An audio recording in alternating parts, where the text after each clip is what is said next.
Vladimir Guerrero Jr. a finalement signé un contrat avec les Blue Jays de Toronto. Pour tous ceux qui n'y croyaient pas, moi y compris, toi y compris, Sébastien? Oui, moi y compris. Pour tous ceux qui n'y croyaient pas, ben voilà, c'est fait. Vladimir Guerrero Jr. a lancé le drapeau blanc, un drapeau blanc à 500 millions de dollars. Je l'aurais lancé, moi aussi. Pardon, il a lancé le drapeau blanc. Ben oui. Son Sérieux, plan, là? c'était de devenir agent libre. Oui, Son d'accord. plan, c'était évidemment de se rendre jusqu'à l'autonomie, d'aller manger sur le bras de Steve Cohen, d'aller manger sur le bras de Steinbrenner, d'aller manger sur le bras de n'importe qui pour finalement se rendre compte que son marché n'était pas si intéressant que ça. Fait que... Il aurait été intéressant pareil, là. Il aurait été intéressant, Oui. mais combien d'équipes lui auraient donné 500 millions de dollars au premier coup? Oui, ça c'est une bonne question, mais je suis sûr et certain qu'il l'aurait eu ailleurs. Cela étant dit, il est bien mieux de rester à Toronto s'il est pour avoir la même chose. Voilà. Ce sera évidemment un de nos sujets du jour. Pas sérieux, je te crois pas. Je te le jure. Okay. Je te le jure. Donc voilà, vous avez reconnu Sébastien Berroir qui, dans un format à deux, redevient un petit peu plus fatigant. Oui, ça risque d'être ça. Oui. Surtout cette semaine. Là, tu vas partir sur Vladimir, puis là, on rajoute Ivan Demidov à tout ça. Ça va être lourd. Là. Ben oui, mais il faut que je rentabilise toute ma semaine d'écriture. Moi, là j'ai oui, passé c'est ça. là-dessus. Moi, je suis rodé. Là. Je peux t'en parler de Demidov si tu veux. Ouais, c'est peut-être pas la place, là, mais non. Moi, ça me dérange pas, mais peut-être que ceux qui nous écoutent, Non. ça leur tente pas nécessairement. Puis d'un autre côté, ce serait la seule heure dans ma semaine où j'en parlerais pas. Fait qu'en même temps, ça pourrait faire différent. Ça va te donner un break, puis à tout le monde dans ton entourage aussi. Là. Voilà, mon entourage qui commence à être absolument tanné de moi. Donc, sur cette intro tout à fait logique, on s'en va parler de Vladimir Guerrero Jr. Sébastien dans le bloc des Blue Jays. Blue Jays! Let's play ball! Vlad, 500 millions de dollars, 14 ans. Quand on regarde le contrat, Sébastien, évidemment, tantôt, je faisais une petite blague avec le drapeau blanc parce que je suis coquin dans la vie. Puis je suis un humoriste incompris, donc tu n'as pas compris ma blague. 500 millions de dollars, tu regardes la structure du contrat, il n'y a pas d'argent différé, donc c'est vraiment 500 en argent d'aujourd'hui. C'est plus que Shohei Ohtani en argent actuel parce que Ohtani, c'est à 4,60 à peu près que son contrat est évalué compte tenu du fait qu'il va tout le recevoir dans 10 ans. C'est donc, en termes de valeur actuelle, aujourd'hui, le deuxième plus gros contrat de l'histoire derrière Juan Soto. Clairement, Soto a fait monter les prix. Clairement, les Blue Jays ont trop attendu puis ils se sont dit « Ouais, OK, là, on risque vraiment de le perdre. On est mieux de le sécuriser avant que le prix monte peut-être encore sur le marché de l'autonomie ou quoi que ce soit. » Tu regardes le contrat, OK, il n'y a pas d'option de sortie, mais en même temps, tu ne veux pas vraiment te sortir de ce contrat-là. C'est comme celui de Juan Soto. Pourquoi tu partirais de ça? C'est une victoire vraiment sur toute la ligne. Là. Pas d'argent différé, comme je le disais. 325 millions de dollars en boni, pas aujourd'hui. Évidemment, des bonis à chaque année sur 14 ans. C'est un très, très, très beau contrat là, pour Guerrero. Il n'y a pas grand-chose qu'il ne voulait pas et qu'il n'y a pas eu dans ce contrat-là, Sébastien. Tout ça pour ça. On s'entend que si les Jays avaient l'intention de lui donner son 500 millions, on aurait pu régler ça bien avant. Puis oui, je comprends qu'il y a le jeu des négociations, mais à un certain moment, tu t'es approché à 4,50, tu avais de l'argent différé, vas-y, règle ça avant le début de la saison. Au moins, là, on est au tout début de la campagne, mais quand même, on aurait pu régler ça bien avant. Puis là, je vais pousser plus loin, on en a déjà parlé, mais on aurait pu régler ça à 325 millions il y a quelques années de cela, on ne l'a pas fait. Donc, ton affirmation comme quoi c'est une victoire à 100% pour Vladimir, c'est exactement ça. Il a eu ce qu'il voulait, il a mis son prix, il a mis sa date limite de négociation. Oui, finalement, on l'a dépassé, cette date-là, puis on en est venu à une entente. Mais c'est qui gagne? C'est Vladimir. Il n'y a pas eu vraiment de négociation. Je ne sais pas comment ça s'est passé, mais probablement que Vladimir, il a dit, ben non, mon prix, c'est ça. Fait qu'à côté là, je vais signer. Si vous ne vous rendez pas, on ne se parle plus. C'est aussi simple que ça. Puis c'est ça qui est arrivé. Finalement, il a eu ce qu'il voulait. Puis oui, c'est une victoire pour Vladimir, mais malgré tout ce processus-là, le fait qu'on aurait pu l'avoir beaucoup moins cher par le passé, ça reste que c'est une victoire pour les Jays aussi. Les Blue Jays, Sébastien, ne pouvaient tout simplement pas se permettre de le perdre. Tu regardes les Mets, là, Le bruit qui court, c'est qu'à 500 millions de dollars, les Mets ne le voulaient pas au premier but parce que c'est trop cher pour un joueur de premier but. Je ne vois pas quelle équipe, honnêtement, aurait mis tant d'argent que ça sur le premier but. Je le répète, mais les Red Sox, j'ai toujours eu de la misère à y croire parce qu'ils ont déjà Devers qui s'en va éventuellement au premier coussin. C'est une équipe qui n'a pas dépensé pendant des années, puis là, tu vas me faire croire qu'il aurait mis 800 millions de dollars sur le premier but. Ah, Je regrette, là, mais je ne mange pas de ce pain-là. J'ai bien de la misère à voir vraiment à quel point il y aurait eu beaucoup, beaucoup d'équipes. On le compare souvent à Kyle Tucker parce que ça va être le gros agent libre aussi. J'ai l'impression que s'il avait été agent libre en même temps, peut-être que Tucker aurait fait moins d'argent, mais il y aurait eu plus d'offres parce que c'est un joueur beaucoup plus complet. Il y a plus d'équipes qui peuvent se dire j'ai une façon de le faire fitter. Les Yankees, tu dis ben, écoute, je déplace Aaron Judge ou j'envoie Tucker dans la gauche ou peu importe. Il y a des façons de le faire. Guerrero, il n'y en a pas de façon. Tu t'en vas au premier but. Une fois de temps en temps, tu peux jouer au troisième, correct, mais tu n'es pas un joueur de troisième coussin. Donc, cet aspect-là, probablement que les Blue Jays se sont dit OK, oui, on n'a pas le choix. La meilleure valeur pour Guerrero, c'est d'être à Toronto, mais surtout, nous, on ne peut pas se permettre de le perdre. Fait que let's go, on close ça, puis on évite les distractions pendant toute l'année. Oui, exactement. Ça, c'est un point très important, les distractions. Là. On va finalement parler des Jays pour ce qui se passe sur le terrain et non pas à l'extérieur. Puis pour revenir à ton point, tu as parlé des Yankees pour Kyle Tucker. J'ai l'impression que les Yankees lui auraient donné à Vladimir le 500. Est-ce que lui aurait voulu y aller parce qu'on le sait par le passé, il dit qu'il aimait mieux mourir que jouer pour les Yankees. Mais si les Yankees, par exemple, lui donnaient un 5,25, peut-être qu'il serait allé à New York. Mais c'est vrai que peut-être que les Yankees auraient été une des seules formations, à l'exception des Jays, qui lui auraient offert ce genre de contrat-là parce qu'on a une place, parce qu'on est capable de rentrer ce genre de salaire-là à New York. Mais effectivement, peut-être que la meilleure décision et pour Vladimir et pour les Jays, elle a été prise cette semaine. On a Luc Alexandre ici qui nous mentionne, selon moi, le gars aime jouer à Toronto. C'est la deuxième fois que Vladimir Guerrero Jr. choisit Toronto. En 2015, il l'a fait en tant qu'agent libre international quand il avait 15 ans. C'est un homme qui est né à Montréal, comme vous le savez, en raison du fait que son père jouait pour les Expos. Évidemment, a grandi en République dominicaine, mais c'est quand même un gars, un Canadien. Il a signé à Toronto et là, cette semaine, il a choisi de re-signer à nouveau à Toronto pour les 14-15 prochaines années, si on inclut là, la saison 2025 qui vient juste de commencer. Donc, oui, clairement, il doit aimer jouer à Toronto. On l'a entendu dire qu'il ne voulait pas partir, mais évidemment, il n'allait pas dire le contraire dans une conférence de presse où il annonce qu'il va passer ici, là, si on s'entend là-dessus, mais les actions parlent plus fort que les paroles. Puis en signant pour 14 ans, ben, il l'a montré. Oui, puis il n'y avait pas vraiment de signaux qui nous montraient qu'il voulait nécessairement quitter Toronto. Oui, il voulait probablement tester son autonomie, ce qui est normal. Les joueurs travaillent pour arriver à ce point-là où ils ont leur vraie valeur. Mais son but premier, ce n'était pas nécessairement de quitter à tout prix Toronto, comme on peut peut-être le penser pour Beau Bichette. Non, Vladimir, c'est le visage de la franchise. Oui, il aime ça jouer à Toronto. Je pense qu'il aime ça avoir l'attention qui vient avec parce que c'est justement le visage de cette franchise canadienne-là. Mais ses actions sur le terrain nous montrent qu'il est heureux à Toronto. Il l'était par le passé avec le trio qu'on connaît avec Oscar et Lourdes, Ouais. mais on dirait qu'il est en train de retrouver ce plaisir de jouer à Toronto cette année, puis peut-être en deuxième moitié de saison l'an dernier. On a Matt ici qui demande, avec le plus récent contrat de Guerrero, pourquoi ce contrat-là, pas au même prix, mais avec les années, ça ne s'est pas donné à son premier contrat, donc il y a quelques années. Ça, Sébastien, c'est la question qu'on se pose parce que, écoute, Matt l'a dit, ça ne serait pas le même prix. L'an passé, c'était 300 millions de dollars que ça prenait pour le signer. Les Blue Jays ont dit non. Il a connu une année très impressionnante, surtout la deuxième moitié de saison. Et il a vu surtout Juan Soto défoncer le plafond de ce qui est acceptable de donner.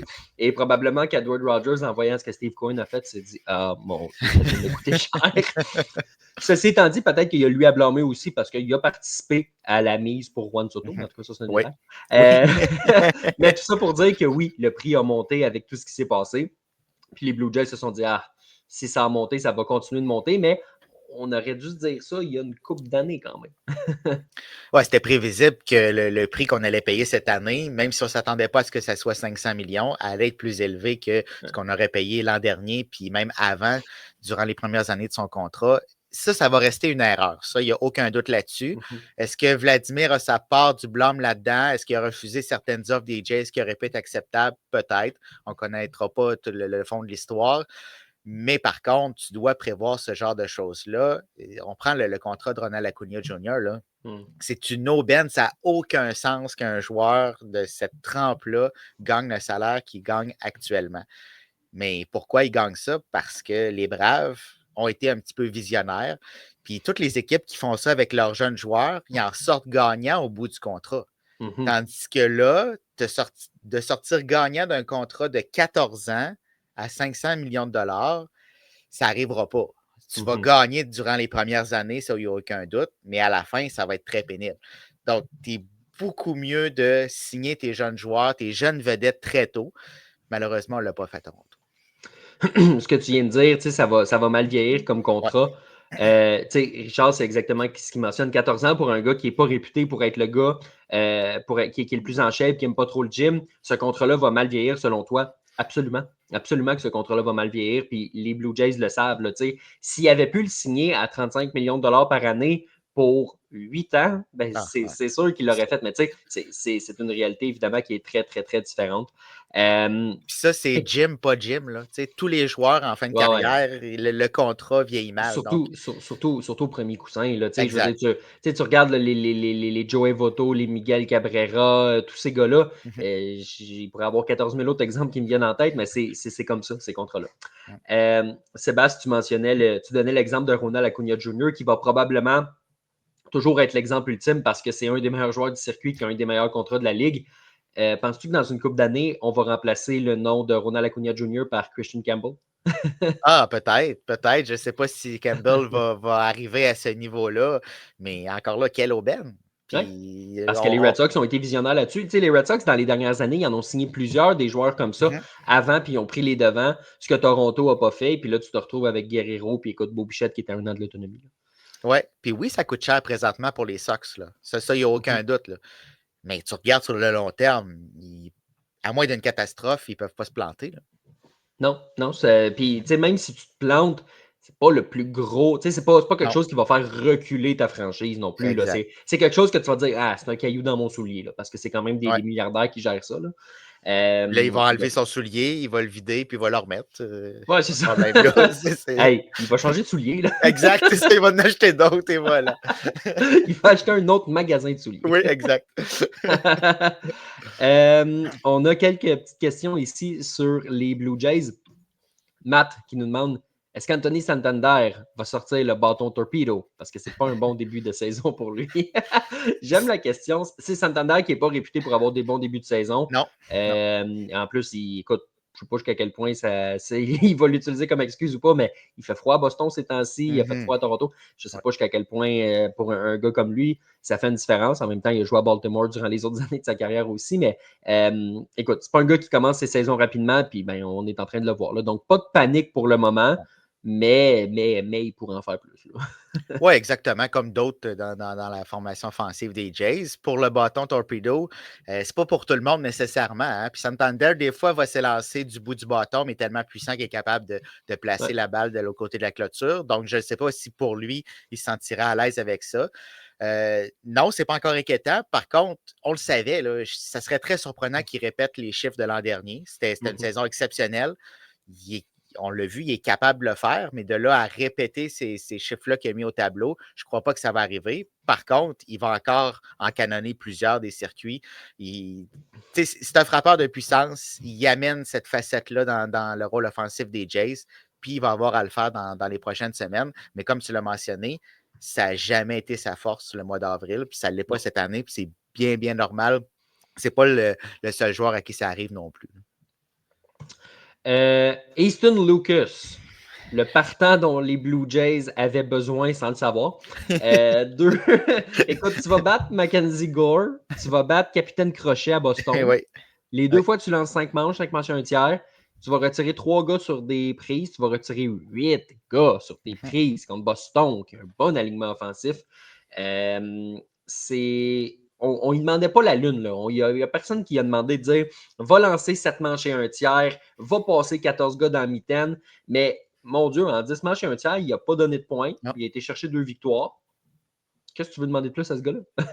Rien du tout. Rien du tout. Puis tu dis que c'est le lanceur qu'on avait besoin sans le savoir. D'après moi, lui non plus, il ne savait pas là, que c'était Non, ce c'est ça. lanceur-là. Fait que là, ça fonctionne très bien. On ne sait pas combien de temps ça va durer. Mais pour le moment, c'est vraiment impressionnant. Puis il n'y a rien de compliqué avec Easton Lucas. Là. Il fait le travail. Il ne se casse pas la tête. C'est efficace. Puis il est en train de prouver tranquillement que même si on le retourne dans les mineurs, il va pouvoir revenir quand on va en avoir besoin. Fait que, il est en train de faire sa place tranquillement dans la tête des dirigeants. Il sème une graine. Puis dès qu'on va avoir un besoin, à qui on va penser? Au gars qui ne donne pas de points en 2 matchs. Là. Fait que c'est de cette façon-là qu'il est en train d'un petit peu d'émerger dans le baseball majeur. Ouais. Reste juste à savoir si ça va se poursuivre. Mais s'il continue à lancer de cette façon-là, en n'essayant pas d'en faire trop, je ne vois pas pourquoi ça casserait. On a un petit peu de Vladimir Guerrero Jr. encore au menu. Pas sérieux. Parmi, je te le jure, on n'a pas fini d'en parler. Non. Va-t-il être meilleur que Demida? OK. Ça, c'est dur à comparer. Ouais, quand même. Ouais. Jean-Michel qui nous demande la question maintenant pour Guerrero Jr. Est-ce qu'il va un jour gagner quelque chose avec cette organisation-là? Guerrero qui n'a pas gagné un match de série encore, on le rappelle. La question, ça se peut qu'il gagne quelque chose dans 13 ans, mettons, mais si c'est un nouveau corps qui est là, puis lui, il existe encore. Mais la vraie question, j'ai l'impression, Sébastien, c'est est-ce qu'il va gagner quelque chose dans la première moitié du contrat? Parce que c'est pour ça que tu le payes. Ben, est-ce qu'on va lui donner les éléments pour gagner quelque chose? T'as bien beau être le meilleur joueur de l'équipe, un des meilleurs joueurs du baseball majeur. Présentement, là, si on demande à Vladimir de gagner un championnat, je suis désolé, mais on lui demande l'impossible. Là. On n'a pas la formation pour gagner la Série mondiale. T'aimes pas Andrés Jiménez comme 4e frappeur? ça a slacké, ça, hein, aussi. On en parlait la semaine dernière. C'était quelque peu prévisible. Non. Mais il va falloir l'entourer, Vladimir. Si on perd Beau Bichette au terme de la saison, c'est une perte qui va faire mal. Il va falloir le remplacer, puis il va falloir ajouter d'autres pièces. Donc, oui, Vladimir a un rôle à jouer dans les succès de l'équipe, mais il n'est pas seul dans cette équipe-là. Puis jusqu'à maintenant, l'état-major ne lui a pas donné les éléments pour qu'il puisse amener cette équipe-là jusqu'au bout. Non, vraiment pas. Puis, tu dis, si Beau Bichette part, ça va faire mal. Ben, on peut le voir concrètement. L'an passé, il a manqué la deuxième moitié de la saison. Est-ce que ça s'est bien passé pour les Blue Jays de Toronto? Non. Ouais, ça ne reviendra pas là-dessus. Hein. Pourquoi pas? Ben on peut. Moi, ça ne me dérange pas. Là. Moi, je voulais juste préserver ta santé mentale. Écoute, c'était le fun quand Léo Jiménez était comme ton 6e frappeur sur une base régulière. Là. Oh, oui, tout allait bien. Oui, vraiment. Rien à redire. Puis tu dis, Beau Bichette n'était pas là, puis il n'a pas connu une bonne saison quand il était là. Exact. Puis on l'a vu, ça changeait drastiquement cet alignement offensif-là. Si tu n'avais pas. Puis là, on s'entend que John Schneider avait une part du blâme aussi en plaçant Beau Bichette derrière Vladimir dans ce rôle-là. Là. Mais quand même, si un de tes piliers ne fonctionne pas du côté offensif de la balle, comme ça a été le cas pour Bichette et comme ça a été le cas pour Vladimir en début de saison, tout le reste du rôle offensif est affecté. Puis ça a été le cas. Fait que si tu perds Beau Bichette au terme de la saison, il va avoir un impact direct en début de saison prochaine. Absolument. Richard qui nous parle ici des partants des Jays qui ont tous 30-35 ans. À ses yeux, la fenêtre est fermée. C'est des bons lanceurs partants, mais il manque un petit peu de jus. Là, il manque un peu de oomph là, dans cette rotation-là qui fait le travail depuis le début de la saison, mais on verra. Alain Usereau nous le rappelle toujours. Une rotation vieillissante, souvent, c'est pas gage de succès. Là. Absolument. Pour un ami, Matt, est-ce que c'est toi l'ami en question? Qui vous prenez? Un contrat de 7,5 millions de dollars pour Christian Campbell ou 35 millions de dollars pour Guerrero à long terme? Je vais rephraser un petit peu ta question parce que Christian Campbell, tu lui achètes des années d'arbitrage, même des années de pré-arbitrage. Ces années où est-ce qu'il va être autonome, c'est des 13 puis des 16 millions de dollars. Donc, moi, je décide de twister ta question pour dire est-ce que tu veux Campbell à 13 ou 16 ou est-ce que tu veux Guerrero à 35? Pour moi, la réponse, c'est Guerrero. parce que Guerrero est un game changer. Peut-être que Christian Campbell va le devenir et qu'il va me faire ravaler mes paroles. Tu sais, il est considéré par plusieurs comme le meilleur espoir que bien des recruteurs n'ont jamais vu. Ce qui était aussi le cas de Guerrero quand même il y a quelques années. Campbell a une meilleure polyvalence défensive, mais Guerrero t'amène le star power, il t'amène la puissance. Pour moi, la réponse est Guerrero. Je ne sais pas pour toi, mais c'est rien pour enlever à Christian Campbell en passant un espoir que je trouve absolument fantastique. Mais Guerrero, il est différent. Oui, il est différent, puis il l'a prouvé. C'est dur de se projeter à voir qu'est-ce que Campbell va faire. Puis c'est tellement dur à comparer aussi parce que oui, Campbell, on lui a acheté des années d'autonomie, mais il va falloir re-signer un contrat, renégocier un contrat avec lui, puis là, il va signer à combien? Oui, là, présentement, c'est 13-16 millions, mais ce ne sera pas ça quand il va signer son prochain contrat. Donc, on ne peut pas vraiment comparer le 35 avec le 15, le talent de Guerrero, avec un jeune joueur qui est en pleine émergence, mais qu'on ne sait pas qu'est-ce qui va arriver avec le reste de sa carrière. Donc, en date d'aujourd'hui, moi aussi, je vais avec Guerrero. Martin, qui nous demande ici, Dalton Varsho, est-ce que c'est le prochain joueur que les Blue Jays vont signer? Je ne serais vraiment pas étonné. Les Blue Jays qui aiment leur défensive, tu sais, dans ta ligne de centre. Là, sérieux? Le gant doré! Oui. Les Blue Jays qui ont vu beaucoup d'améliorations à Leandro Kirk, on l'a sécurisé. Andrés Jiménez, un des meilleurs joueurs défensifs, pouf, on est allé le chercher, même si ça coûtait vraiment trop cher. Et là, tu as Dalton Varsho dans le centre. Je ne serais définitivement pas étonné que Varsho, qui est à 2 ans de l'autonomie, si on inclut cette année, là, donc 1 an et 90% d'une saison, que Dalton Varsho reste à Toronto à long terme. Ça m'a l'air du type de gars qui, si tu lui mets de l'argent sur la table, je ne sais pas jusqu'à quel point il tient à devenir joueur autonome, mais peut-être qu'il pourrait être porté à accepter cette offre-là. Les Blue Jays vont vouloir garder Varsho pour ne pas le perdre au bout de 4 ans, après avoir échangé Gurriel et Moreno pour ses services. Puis si Bo Bichette ne veut pas rester, il va falloir que tu gardes un petit peu ton effectif. Donc, je pense que la tempête est parfaite pour que Dalton Varsho se fasse présenter une offre à son goût. Oui, puis c'est ça qu'on entend entre les branches. Là. C'est la prochaine cible des Jays. C'est pas le genre de gars, comme tu disais, qui va dire je veux absolument tester ma valeur sur le marché parce que je vais avoir beaucoup plus qu'à Toronto. Je pense pas. Il va avoir son prix. On va finir par s'entendre. Puis tu as besoin de Dalton Varsho, oui, malgré ses carences en offensive. Si on regarde son dernier camp d'entraînement, c'était quand même impressionnant. Je ne dis pas qu'il va faire ça sur toute une saison, mais il y a quand même le potentiel de le faire à certains moments durant cette saison-là, des moments où on va en avoir besoin. Puis même, on en aurait besoin présentement. Moi, je ne comprends toujours pas pourquoi on n'a pas amené Dalton Varsho comme frappeur de choix, même s'il était blessé, il ne pouvait pas évoluer en défensive. Ouais. Je pense qu'on est capable de vivre avec Santander en défensive pour ajouter un Dalton Varsho au bâton alors qu'il était en feu durant le camp d'entraînement. Je ne suis pas sûr que c'est la meilleure décision, mais pour revenir à la question, je pense que oui, c'est le prochain à signer un contrat. Puis ça en dit beaucoup sur Bo Bichette si on ne parle pas de lui présentement. Je ne sais pas jusqu'à quel point la donne va changer avec Bichette maintenant que Guerrero a signé. Est-ce que ça va créer une ouverture? Seul le temps va nous le dire, mais écoute, jusqu'à preuve du contraire, ce qu'on entendait de Bo Bichette, c'est qu'il ne veut pas signer. Fait que si on n'entend pas d'avis contraire, on ne donnera pas d'avis contraire. Là. Donc, pas impossible qu'il reste, mais je ne miserais pas un vieux 2 piastres rouillé là-dessus. Puis écoute, pour revenir d'ailleurs sur ton Dalton Varsho, mettons là, que tu l'amènes comme frappeur de choix en début d'année, puis que tu réalises que finalement, ça ne marche pas, puis il y a besoin de plus de temps, ben mets-le sur la liste des blessés.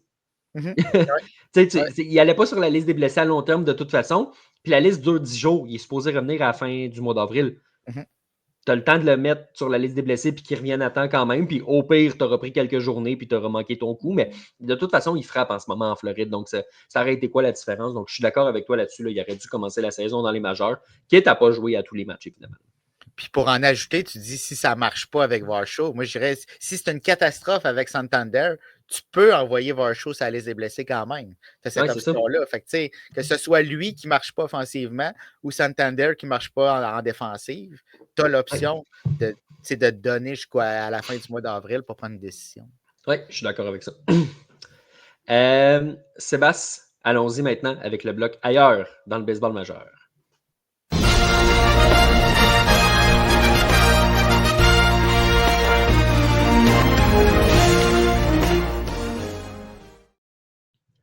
Toujours sur le sujet de Dalton Varsho, mais on l'amène dans une autre équipe. Matt qui nous dit au pire, Dalton Varsho pourrait jouer pour les Yankees pour remplacer Cody Injuries Bellinger. Parle-moi de Cody. J'aime le surnom, Cody Injuries Bellinger. Parle-moi Ouais, mais donc là, de. Est-ce que le Red Bull lui donne des ailes? celle-là, je ne l'ai pas vu venir partout. Moi Mais non là, plus. ouais, c'est ça. Hein. Ça a popé, puis tu n'as pas été capable de le retenir. C'est ça, en plus. C'est ça. Mais là, c'est pas une blessure dans le cas de Cody Bellinger. Là. On ne peut pas Non. appeler ça vraiment une blessure. Non. Cody Bellinger qui s'est calé des ailes de poulet Ouais. à l'hôtel. Quelle bonne Un idée, homme, premièrement. un Des homme du ailes de peuple, là. un homme du peuple. Mais tu sais, tu ne vas pas te caler des ailes de poulet à l'hôtel. Là. Non. Si... Je comprends qu'il a regardé la finale du March Madness, là, mais trouve-toi d'autres choses vu que tu es à l'hôtel. Ouais. Supposément que les ailes de poulet étaient très bonnes quand ils ont rentré dans son bedon. Oui. Par contre, ça a été beaucoup plus compliqué dans la nuit. Ça a Hmm. été beaucoup plus compliqué le lendemain. Je pense que Ouais. les ailes ont sorti des deux côtés, finalement. Fait Ouais. que, On va le dire. un empoisonnement alimentaire. Mhm. Ça n'a pas été facile pour lui dans les derniers Mhm. jours, mais au moins, il était de retour dans l'alignement aujourd'hui. Il y a le dos, évidemment, aussi qui a fait Ouais. mal. Et là, il y a l'histoire des ailes de poulet. Cody Bellinger. Penses-tu que les ailes de poulet l'ont puni parce qu'il regardait quelque chose qui s'appelle le March Madness, mais qui se finit en avril? Ouf, hey, c'est beaucoup trop pour moi ce soir-là. Ouais, hein? Ouais, oui.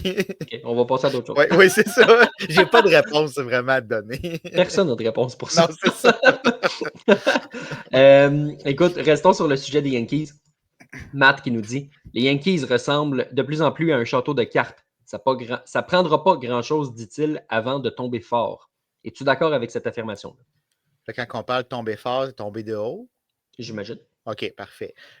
Oui, mais ça a toujours été le cas des Yankees depuis l'arrivée d'Aaron Judge. On se demande toujours qui va protéger Aaron Judge dans cet alignement offensif-là. Il y Puis en avait là, un, mais il est rendu de l'autre bord, hein, tu le sais, ça? oui, on OK. n'est pas obligé de revenir là-dessus. Non, on va Mais revenir. Il s'appelle Juan Soto. oui, OK. Puis il est bon. Oui, il est bon, oui, il est excellent. Mais c'est ça. Puis là, le plan, c'était entre autres justement de mettre Bellinger dans cet alignement-là. Ça a fonctionné. Bellinger n'a pas nécessairement un gros début de saison, mais quand même quelques flashs. Puis ça permet à Aaron Judge de faire du Aaron Judge, là, de Ouais. faire des circuits, de produire des points à profusion. Donc pour le moment, ça fonctionne. Mais il ne faudrait pas qu'il arrive une blessure, justement, soit au juge ou à quelqu'un dans le haut de l'alignement, parce que oui, là, ça devient beaucoup plus faible. On a de la profondeur. On a beaucoup de joueurs qui pourraient frapper dans le haut de l'alignement qui sont un petit peu plus bas. Mais est-ce qu'ils sont capables vraiment de faire ça régulièrement? Les Austin Wells, Anthony Volpe, Jazz Chisholm qui a un début de saison catastrophique. Il parle beaucoup, mais il ne frappe pas beaucoup. Donc, habituellement, Jazz, il parle, mais il frappe. Là, Ouais. il ne frappe pas. Mais on en parlait. Il est encore tôt. On est allé à Détroit, il faisait moins 72. Ce n'était pas des conditions idéales. Donc, il faut en prendre puis en laisser. Mais oui, on est beaucoup moins bien nanti que l'an dernier avec Soto dans l'alignement qui le protégeait. Moi, ma solution pour les Yankees, ce serait d'aller chercher genre un lanceur comme Garrett Cole, mettons. Ouais, il est disponible. Là. Ben écoute, il lance pas ailleurs. Là. C'est ça. Il lance pas tout court, mais, Non. mais oui, Garrett Cole, ça fait très mal. Max Fried, excellent depuis. Ouais. Il a vraiment pris le rôle d'as-lanceur, Ouais. le rôle de lanceur Ouais. numéro 1 dans cette rotation-là. Le reste, ben, ça laisse un petit peu à désirer par moment. Par contre, ça ne m'inquiète pas tant que ça. C'est pas là que ça se passe. On n'a toujours pas de joueur de troisième but à New York. Là. C'est pas vrai que C'est un détail, ça. Ouais, pour moi, c'est un gros détail. On s'entend. Oswaldo Cabrera, on a fait le tour. Là. C'est Oui, hein? un joueur de banc, puis j'ai absolument rien contre ce gars-là. Il travaille, il est bon défensivement, il fait tout ce qu'il a à faire. Il ne peut pas faire plus. Là. Sauf frapper des balles. Oui, mais il ne l'a jamais fait. Non, Il c'est ne ça. le fera pas là. Non. C'est à Brian Cashman puis à Al Steinbrenner de déplier puis d'aller chercher un vrai joueur de troisième but. Là. Je pense que c'est surtout là le problème. Là. C'est le bout Al Steinbrenner, là, parce que là, ils se sont boostés une masse Oui, salariale. oui. Il ne veut pas aller plus haut parce que, d'après moi, Brian Cashman, ça il tente d'aller chercher un joueur de troisième but. Ouais, si ça ne tente pas, il n'est pas à bonne place. Martin nous a envoyé un petit commentaire ici qui m'a bien fait rire. Les ailes restantes ont été partagées avec les autres joueurs des Yankees. Ils ont une indigestion de rendement. Oui, oui. À Détroit, ça a été difficile. Ben oui. Oui, il n'y a probablement pas juste une indigestion d'elle. Par contre, je reviens à la température. Là, c'était vraiment pas évident. Je ne veux Oui. pas tout mettre ça là-dessus. On n'a Non, pas mais on rentre dans le frappé. small talk. Là. On parle de température. C'est correct. Là. Oui, oui, ben oui, Ouais. ça en prend, là, du small talk de temps en temps. Mais tu sais, on a affronté Terry Scoball aussi, c'est pas nécessairement facile. Mais oui, les bâtons devront se réveiller, il n'y a aucun doute là-dessus. Richard qui voyait Bregman avec les Ouais. Yankees, finalement, il a signé avec une équipe qui avait déjà un joueur de troisième but. Où en avait-il vraiment un? Ben, je pense que lui se considère comme un joueur de troisième but, mais Ouais, pas les Sox. ouais, c'est Ouais. ça. C'est un peu ça. Il C'est y quand même a. eux qui ont le dernier mot dans cette histoire-là. Là. Ouais, Ouais. c'est pas Devers qui fait l'alignement. Non, c'est ça. Jean-Michel qui nous dit oui, mais Boone fait que les Yankees ne courent pas et presque aucun baseball de situation de base. C'est vrai. Par contre, on est quand même très axé sur la longue balle. Donc, des coureurs sur les sentiers, on n'en a pas à profusion. Puis, c'est pas toutes des gazelles. On en a quelques-unes. Josh Chisholm est capable de courir, Anthony Volpe aussi. C'est pas dans l'ADN des Yankees nécessairement, surtout à ce stade-ci de la saison. On va le faire plus tard en série. On l'a vu l'an dernier. On est capable de le faire. Là, on y va un petit peu plus pour la longue balle. Ça a fonctionné. On a frappé des circuits à la tonne. Ouais. Là, c'est un petit peu plus difficile. C'est le lot des équipes qui vont un petit peu plus pour les circuits. Vidons le sujet des Yankees avant de passer à d'autres choses. On n'était même pas supposé en parler. Hein? Détail. C'est ça. Olivier qui nous mentionne ici, lorsque Clark Schmidt reviendra au jeu, qui entre Will Warren et Carlos Carrasco va écoper? Aucune de ces réponses pour moi. Ah oui, hein? Marcus Stroman. Yes! Marcus Stroman. Pour le moment, le Will Warren, Carrasco, ça va, là. Ils font le travail. Marcus Stroman a été sauvé par son attaque depuis le début de la saison. Il a été sauvé par les 14 000 blessures aussi. Là. Aussi. Il n'est même pas supposé être là. Il est supposé être dans une autre équipe. Puis du côté des Yankees, on est supposé payer une grande partie de son salaire. Ça c'est ça le plan. Il n'était même pas question que Marcus Stroman débute dans la rotation, peut-être dans l'enclos de relève, mais lui, il ne veut pas y aller. Donc, pour moi, c'est Stroman qui quitte. Je ne suis pas sûr que ça va arriver, mais ce serait mon choix. Écoute, on va passer. Restons dans la division, en fait. On a parlé des Blue Jays. On a parlé brièvement des Red Sox. On a parlé des Yankees. Parlons un peu des Orioles de Baltimore. On leur a reproché de ne pas avoir signé Corbin Burns. Et finalement, ce qu'on apprend, c'est que c'est pas bien leur faute. On a offert 180 millions de dollars à Corbin Burns. Tu me diras que les Brewers en ont offert 210. Les Brewers, vraiment pas. Non, je Les, pense pas. les Diamondbacks. Tu me diras que les Blue Jays, les Giants ont peut-être offert plus que ça. La différence, c'est que les Orioles ont offert cet argent-là sur 4 ans. Les Diamondbacks, c'est sur 6 ans. Probablement que les autres équipes, c'était sur 6 ou 7 ans. Les Diamondbacks ont offert donc 35 par année, ce qui est un salaire très respectable pour un lanceur de sa trempe. Les Orioles, à qui on reproche de ne pas dépenser, c'est 45 millions de dollars par année parce que c'est sur 4 ans. 45 millions de dollars par année, c'est plus que Max Scherzer et Justin Verlander faisaient. C'est plus que le nouveau contrat de Zach Wheeler. Chez les lanceurs, il y a juste Ohtani qui fait moins, puis il ne lance pas. C'est un frappeur. Et il y a Juan Soto qui fait 51 millions de dollars par année. Ça aurait été le 3e plus haut total de l'histoire en termes de salaire annuel. Scott Voras, qui aime établir des records, aurait eu ce record-là. Clairement, moi, la première chose que je me dis en voyant ça, Sébastien, c'est ce gars-là avait vraiment envie d'aller en Arizona. C'est sûr et certain. Puis Moi, c'est la son droit. première. Oui, c'est pleinement son droit. Il a mérité ce droit-là. Donc, Ouais. à partir de ce moment-là, il peut prendre la décision qui est la meilleure pour lui, pour sa famille. C'est lui qui le sait, ce qui est le mieux, puis qu'est-ce qu'il veut faire. Moi, la première chose que je me suis dit, c'est c'est vrai que le propriétaire c'était vrai que le propriétaire des Orioles voulait dépenser parce qu'on l'a dit souvent, puis il est arrivé absolument rien durant la saison morte à Baltimore. Ouais. Puis là, on en voit les résultats en ce début de saison-là. Là, ça ne va pas très bien à Baltimore. Fait que j'ai été vraiment surpris par cette nouvelle-là parce que j'y croyais pas tant que ça que les Orioles voulaient dépenser. Là, il semble que c'était le cas. Mais au final, ils ne sont pas vraiment à blâmer parce qu'on ne peut pas donner beaucoup plus que ce qu'ils ont offert. Puis ça revient aux joueurs de prendre sa décision à la fin de la journée. Corbin Burns qui habite en Arizona. Puis je pense qu'on ne met pas toujours assez d'emphase sur le camp d'entraînement et sur la saison morte des joueurs. L'Arizona, c'est le seul marché de la ligue où tu peux vivre à la même place 12 mois par année. Parce que même Tampa Bay, il s'entraîne à Port Charlotte, qui est à peu près 90 minutes de là. Les Marlins, est-ce que c'est à Jupiter qui s'entraîne, qui est à peu près 1 heure de là? Ouais, c'est ça. Fait que, l'Arizona, tous les stades, les stades les plus éloignés sont à 45 minutes un de l'autre. Fait que tu habites en plein milieu, tu es à 20 minutes de tout. Si tu habites en Arizona, c'est le seul endroit où tu peux vivre 12 mois par année, ne jamais déménager, t'assurer de toujours être avec ta famille.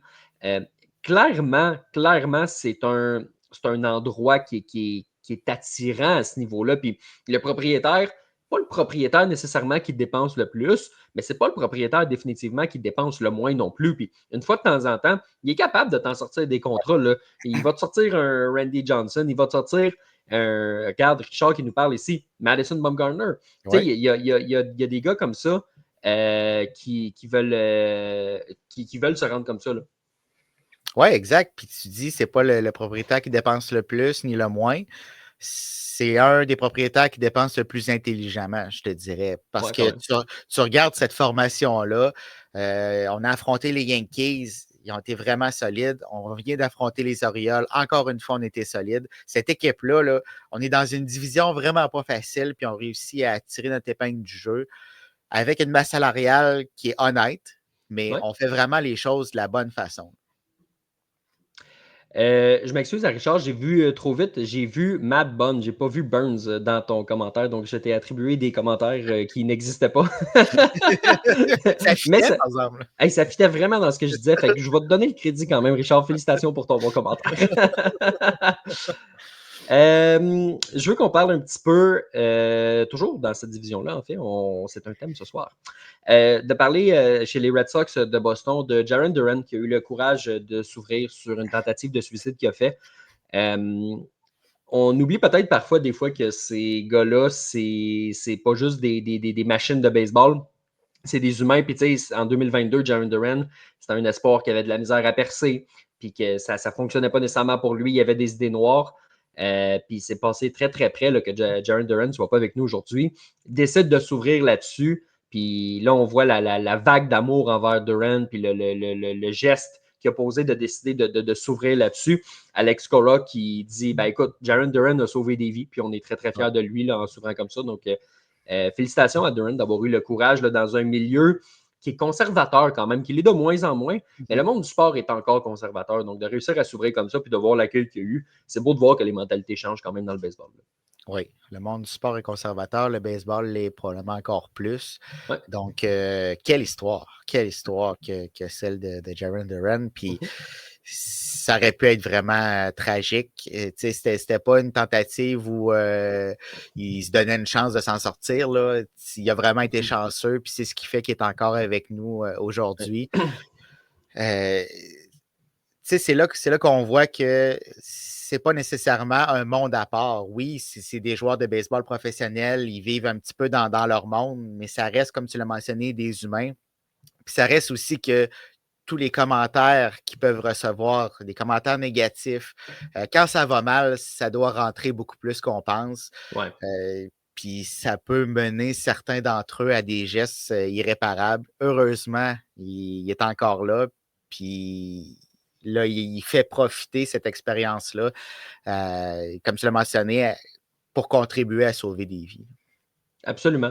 Puis c'est beau de voir que ça a de l'impact comme ça dans le monde du baseball. Donc, tant mieux à ce niveau-là. Si on passe du côté de Bryce Harper.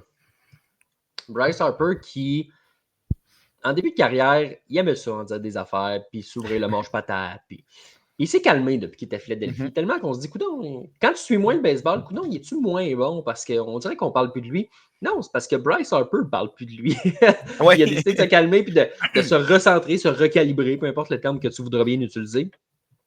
Mais là, récemment, il a décidé de redevenir lui-même en défendant corps et âme une organisation dont il ne porte pas les couleurs, les Dodgers de Los Angeles, en disant ceux qui n'aiment pas les méthodes des Dodgers, c'est-à-dire s'acheter un championnat, ceux qui n'aiment pas les méthodes des Dodgers, vous êtes des losers. Je ne suis pas contre le point en tant que tel de Bryce Harper dans le sens où j'en veux plus aux Marlins, j'en veux plus aux Pirates que j'en veux aux Dodgers. Ceci étant dit, je ne pense pas que la bonne stratégie, c'était de traiter les gens de perdants. Exactement.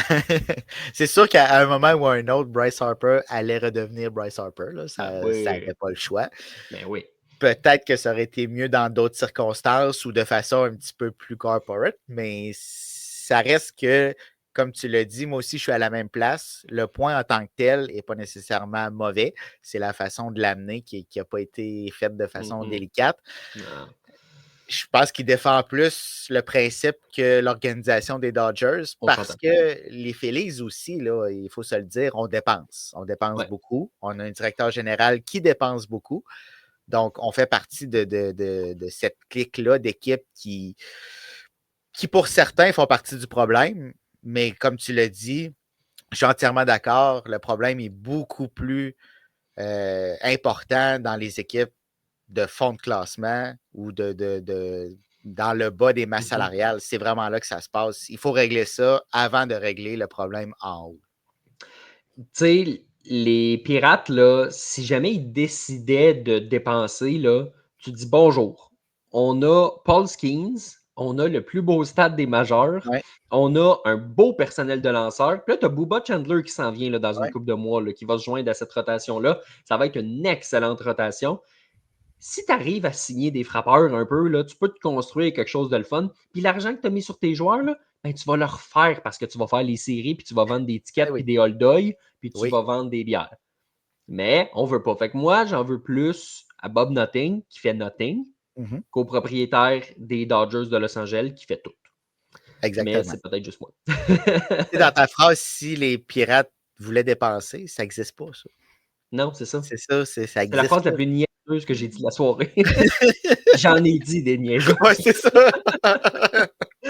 Non, mais c'est vraiment dommage. Tu l'as dit, on a un trio de lanceurs exceptionnel. Ils sont tout seuls. Ouais. Je comprends qu'il y a O'Neal Cruz, là, mais tu sais, c'est pas ça qui va t'amener un championnat. Non. Mais écoute, ils ont McCutcheon. Oui. Mais je comprends pas cette logique-là que tu viens d'amener. Là.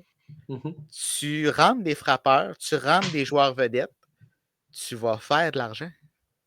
C'est logique. Puis en plus, tu bénéficies du partage des revenus. Oui. Qu'est-ce que tu veux de plus?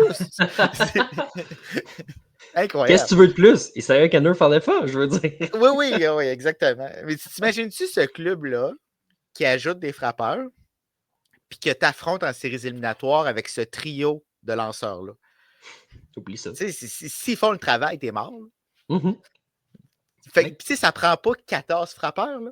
Non. Ça prend quelques bons frappeurs, des joueurs vedettes qui sont clutch, qui t'amènent cette offensive-là que tu as besoin. Oui. Mais ça si tu te construis une organisation qui a du monde, là, moi, mettons, je suis un agent libre là, dans le baseball, puis les Pirates ont le goût pour vrai de se construire une belle équipe, là, c'est sûr que je considère Pittsburgh. Ben oui. C'est sûr que je considère Pittsburgh. C'est beau comme tout, ils ont une belle base, ça a tout pour être attirant à Pittsburgh. Exact. Présentement, qui considère Pittsburgh? Même Paul Skeens, je suis sûr qu'il ne considère pas tant que ça. Non. Il le considérait bien plus s'il y avait des joueurs autour de lui. Évidemment. Puis c'est pas qu'on repêche mal, c'est pas qu'on gère mal nos effectifs, c'est qu'ils s'en vont tous, on les expulse dès que ça coûte un petit peu trop cher.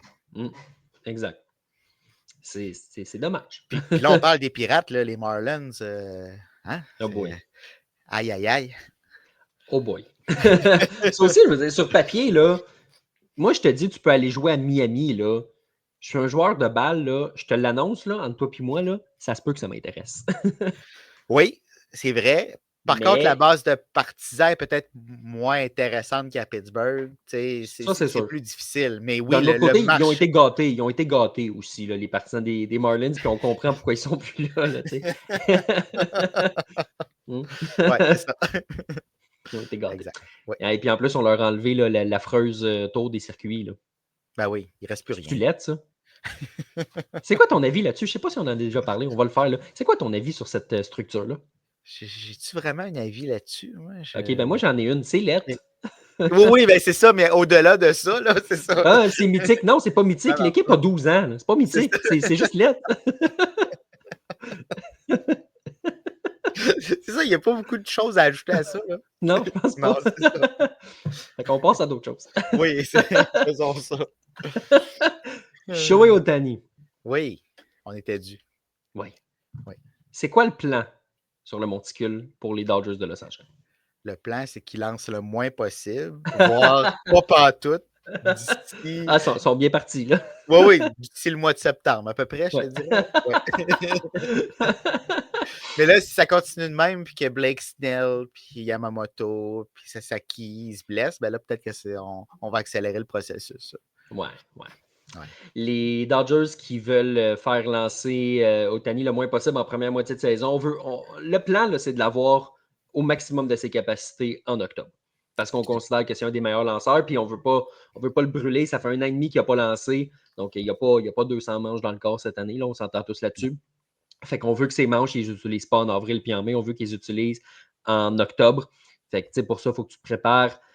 Parce qu'on va se le dire, là, que les Dodgers, ils gagnent 105, 110, 115, 120 ou 125 matchs, là, qui sont peut-être tous des possibilités. Là. Ouais. On s'en fout. Il faut que tu en gagnes 11 en octobre. C'est ça qui va compter là-bas.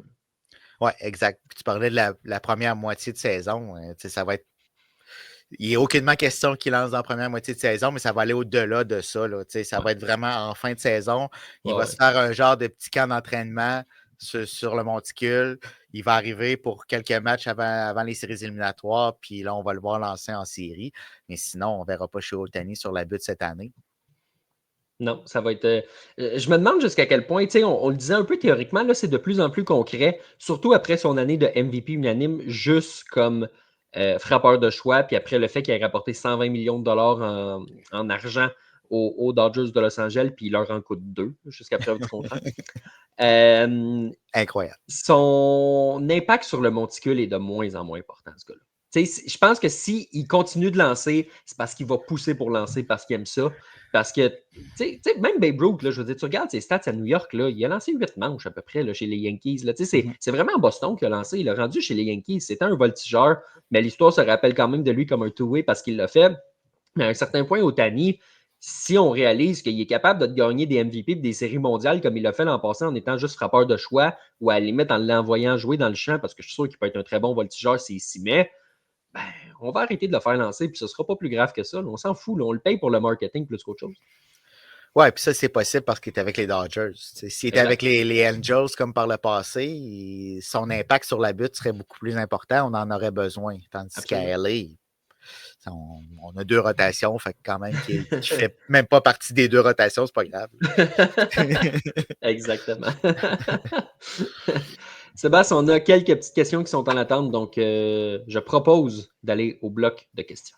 J'ai-tu vraiment le choix? Tu as le choix, c'est toi qui contrôle. OK.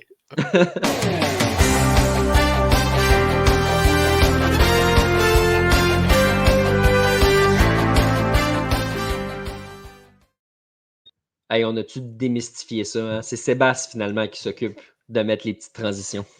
Fait que quand ça marche pas, c'est de ma faute. Ouais, OK. C'est ça que tu voulais dire, hein? Je sais que c'était sous-entendu. Là. Si tu y tiens. On est allé faire un tour dans l'ouest de la nationale. Restons-y. Avec les récents succès des Giants, nous demande Matt, est-ce que la section la plus compétitive du baseball est l'ouest de la nationale? Probablement. Hein? On pensait que ce serait l'Est de l'américaine, peut-être. Ouais.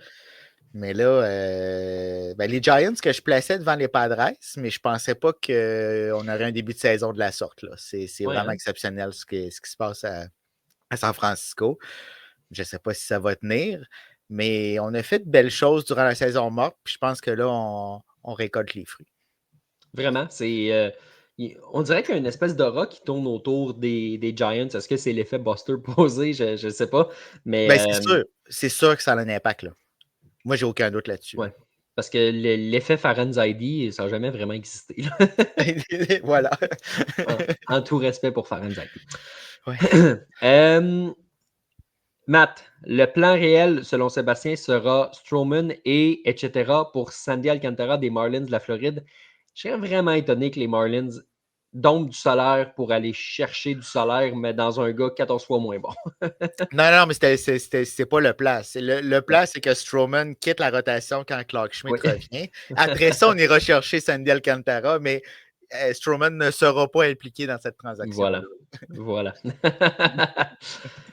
Martin nous demande qui va terminer deuxième dans la nationale, Atlanta ou New York? Donc, le sous-texte, c'est Philadelphie premier. Est-ce que tu es d'accord avec Philadelphie premier de 1 ou de 2? Tu sais, peut-être que tu vas à Washington. Bon, non, pas comme c'est parti. Pas au début de la saison, puis pas comme c'est parti. Miami? Attends, laisse-moi y penser. Non. Il va falloir que tu veilles le classement à l'envers là, si tu peux faire ça. Ouais, c'est ça. Donc, si tu es d'accord avec Philadelphie en premier, qui vois-tu en deuxième, Atlanta ou les Mets? Ben là, Atlanta, ça va être difficile de revenir de ce début de saison-là. Ouais. Ils peuvent le faire pour participer aux séries. Est-ce qu'ils peuvent le faire pour terminer deuxième? Je ne suis pas sûr. Là. Surtout avec les Mets qui fonctionnent bien. Puis oui, il va y avoir un effet Mets à un moment ou à un autre cette saison. Mais les Braves sont tellement partis tout croche que de ramener la barque au point de terminer deuxième, ça va être difficile. Ça va être presque impossible. Ouais. Je sais qu'on est quand même juste le 9 avril, mais on le dit toujours, là, les victoires du mois de mars et du mois d'avril, ça vaut autant que les victoires du mois de septembre. Puis si tu prends un retard comme ça et que tu joues du baseball de rattrapage au classement pendant toute la saison, ça peut être, ça peut être très, très dur. Là. Les Astros l'ont fait l'an dernier, par contre. Là. C'était pas aussi catastrophique, mais ça a été quand même assez long avant qu'on se mette en marche. Mm-hmm. Fait que c'est pas impossible, mais il va falloir partir à un moment. Là. Hey, le Canadien l'a fait. Il n'était pas en série à Thanksgiving. Bon, il fallait ramener le Canadien là-dedans. Demidov n'était pas là non plus. Non, c'est en plus. Ouais. Jean-Michel, qu'est-ce qui vous surprend le plus dans le début de saison? Les Padres, les Giants ou les Angels? Dans la moindre mesure, le début de saison des Braves, le début moyen des Reds. C'est sûr que c'est dur d'évaluer le classement après une dizaine de parties ou à peu près, mais les Angels sont quand même assez étonnants. Là. Si j'ouvre mon MLB ici pour aller voir la fiche, là, je sais qu'il y en a une très bonne, mais je ne la connais pas nécessairement par cœur. Une fiche de 7-3 quand même pour les Angels. Moi, c'est une de mes surprises en ce moment-là. Mais ça reste les Angels. Puis ça reste 10 matchs. Exactement. Mais tu sais, j'ai beaucoup plus confiance en la fiche des Giants qu'en la fiche des Angels. Là. C'est pour ça que je suis surpris. Oui, tu es surpris, mais on le sait que ça ne tiendra pas. Fait que, tu sais, oui, ça va bien, mais ça dépend des adversaires qu'on a. Tu sais, c'est très, très embryonnaire. Puis ça reste les Angels. Pour moi, la plus grande surprise, c'est la fiche des Braves. C'est catastrophique. Ça, je ne comprends pas comment on peut en arriver avec les effectifs qu'on a dans cette formation-là à avoir cette fiche-là. C'est sûr que quand ça se met à aller mal, ben, c'est un petit peu l'effet d'engrenage qui s'enclenche, mais il y a quelque chose qui ne fonctionne pas. Là. Richard qui nous mentionne ici, j'arrive pas à cliquer pour le mettre, mais voilà. Les Braves ont pogné des grosses séries. Acuna et Strider arrivent. Les Braves avant les Phillies. C'est sûr que il te manque un MVP puis un Cy Young pour que ça fasse quand même une certaine différence. Mais malgré tout, c'est vraiment un début de saison qui est rough. Puis il y a Matt qui nous demande ici, est-ce qu'Alex Antopoulos et le gérant Brian Snitker pourraient être congédiés si jamais Atlanta ne se replace pas? Moi, je pense pas. Mais juste le fait que la question se pose, ça en dit long sur les Braves. Oui, exact. Antopoulos, je pense pas. Snitker, peut-être, surtout qu'on n'est pas sûr qu'il va revenir l'an prochain. La saison est à l'eau, pratiquement. Là. Puis ça fait que 50 ans qu'il est dans l'organisation. Justement, il ne reviendra peut-être pas l'an prochain. Je pense pas qu'on va le tasser. Ouais, peut-être, ou c'est lui qui va quitter, tu sais, si vraiment Peut-être. c'est une catastrophe, je sais pas. Mais je vois pas l'organisation des Braves tasser Antopoulos pour une mauvaise saison. Tu sais. Non. Il a tellement fait beaucoup pour cette organisation-là. Ouais. Il a amené un Il y a un contrat de championnat. 8 ans, je pense, là, si je ne me trompe pas. Exactement, exactement. Puis il a dû naviguer à travers une panoplie de blessures, Ouais. comme pas beaucoup d'organisations ont dû le faire. Donc, tu sais, on peut peut-être mettre cette saison-là à l'eau. On va reconstruire pour l'an prochain, mais on n'est pas encore là, là. Il reste encore beaucoup de baseball à jouer. Ouais. Ce ne sera pas facile, mais quand justement Strider va revenir, ça va donner un petit repos au reste de la rotation. Quand Acuna va arriver aussi, je pense que ça va Mhm. donner un boost à ce rôle offensif-là qui ne frappe, mais pas en tout. Il y a Richard qui nous mentionne ici 162 games. Ouais. C'est vrai. Ceci étant dit, un club qui commence 0-7, ça n'a jamais fait les séries par la suite. Donc, tu sais, c'est une montagne là, qui est excessivement dure à remonter en ce moment. C'est pratiquement, ben, impossible là, à réaliser. Puis on n'est pas dans la centrale, là. On est Non, dans on n'est l'Est pas dans la centrale. national. Ouais, c'est ça. Je comprends qu'on affronte les Marlins, là, mais Ouais, il y a 2 clubs au-dessus qui ne se laisseront pas faire tant que ça. non, c'est ça. Puis tous les clubs de l'Ouest vont prendre les places d'équipe repêchées. Exact, c'est ça. Ouais. Puis les Reds, somehow, vont se relever et être là. Euh, Ouais, ça, c'est dans ta tête, là. ouais, je sais bien. Ouais, c'est J'essaie de ça. défendre mes prédictions. Oui. Matt nous dit un scénario idéal. Out Shapiro, Atkins, puis le comeback de Antopoulos. Puis de la merde finalement. Écoute, mais tu sais, pour vrai, la question se pose. On a parlé d'Antopoulos. Parlons de Shapiro et Atkins. Ils ont sauvé leur job, eux autres? C'est exactement ce que j'allais te poser comme question. On est tellement connectés. C'est moi Oui, qui l'ai c'est ça. posé. C'est toi qui réponds. Oui, fait que c'est moi qui réponds. OK. Je le sais pas. Je pense que ça va dépendre des résultats de la saison. C'est sûr qu'on s'est acheté quelques mois, là, parce que Ouais. si on avait connu un mauvais début de saison et qu'on n'avait pas signé Guerrero, ça aurait été un autre dossier. Ouais. Là, on s'est acheté quelques temps. Il va quand même falloir performer, puis il va quand même falloir faire des mouvements de personnel qui renforcent cette équipe-là, ce qu'on n'a pas fait dans les dernières années. Non, absolument. Il y a encore du travail à faire avant Oui. de penser à tout ça. Ouais. Sébastien, merci beaucoup d'avoir été là encore une fois cette semaine. Toujours, vas-tu dire, ouais, toujours un plaisir, on va le dire. Ben, pour être poli, là, mais ouais, Ouais, c'est ça. Non, pour formalité. vrai, c'est toujours un plaisir. Oui. Puis ça l'était encore cette semaine. Merci à tous ceux qui ont posé des questions. C'est toujours apprécié là, d'avoir votre écoute, d'avoir votre feedback. Donc, merci de nous écouter. Ceux qui nous écoutent en live sur Facebook, sur X, sur YouTube, les mercredis à 20h. Sinon, Sébastien, pour ceux qui nous écoutent dans un format de podcast plus traditionnel, très possible de le faire aussi. Très possible. On est partout, sur toutes les plateformes de podcast, sur notre site web passionmlb.com.